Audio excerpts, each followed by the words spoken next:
सीमा और रवि की शादी को 5 साल हो चुके थे। उनकी जिंदगी में बस एक ही कमी थी, एक संतान की। शादी के बाद से ही दोनों ने कई बार माता पिता बनने की कोशिश की, लेकिन हर बार सीमा को किसी न किसी कारण से मिसकैरेज हो जाता।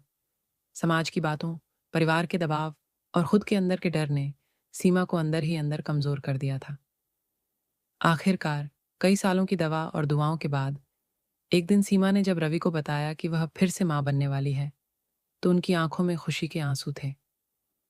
मगर इस बार उनके दिल में खुशी से ज्यादा डर था। वह बार बार सोच रही थी कि कहीं फिर से वही ना हो जाए जो पहले हो चुका है।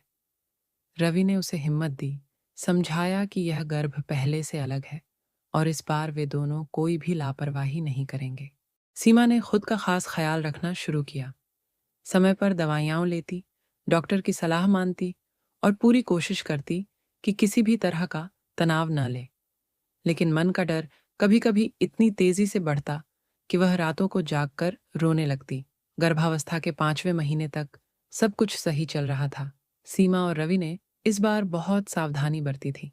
परिवार में भी खुशी का माहौल था। लेकिन एक रात अचानक सीमा को पेट में तेज दर्द हुआ। वह घबरा गई और रवि को आवाज लगाई। रवि उसे लेकर तुरंत अस्पताल पहुंचा। डॉक्टरों ने जांच की और बताया कि गर्भस्थ शिशु को खतरा है। सीमा की हालत बिगड़ती जा रही थी। डॉक्टरों ने पूरी कोशिश की, लेकिन किस्मत को शायद कुछ और ही मंजूर था। सीमा ने फिर से अपना बच्चा खो दिया था। यह सुनकर वह टूट गई। सीमा अस्पताल के बिस्तर पर लेटी थी। उसकी आंखों में आंसू थे, लेकिन इस बार उसके चेहरे पर भावनाओं का तूफान था। वह सोच रही थी कि आखिर उसकी गलती क्या थी। उसने सब कुछ ठीक से किया था, फिर भी वह अपने बच्चे को नहीं बचा पाई। रवि ने उसका हाथ पकड़ा और कहा, सीमा, मैं जानता हूं कि तुम बहुत तकलीफ में हो, लेकिन हमें हार नहीं माननी चाहिए। हमारा सपना अधूरा नहीं रहेगा। जब तक हम चाहेंगे, तब तक कोशिश करेंगे। उस दिन सीमा ने ठान लिया कि वह खुद को कमजोर नहीं पड़ने देगी। उसने डॉक्टर से सलाह ली और अगली बार मां बनने के लिए खुद को मानसिक और शारीरिक रूप से तैयार करने लगी। समय बीतता गया और 2 साल बाद सीमा फिर से गर्भवती हुई। इस बार उसने अपने डर को खुद पर हावी नहीं होने दिया। उसने खुद को मजबूत रखा, पॉजिटिव सोचा और हर कदम पर डॉक्टर की सलाह मानी।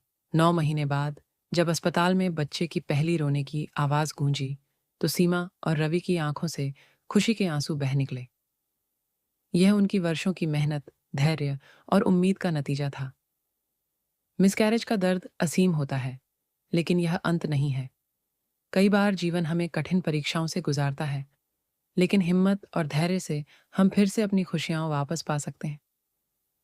अगर हम उम्मीद न छोड़ें और सही तरीके से आगे बढ़ें, तो एक दिन हमारा सपना जरूर पूरा होता है।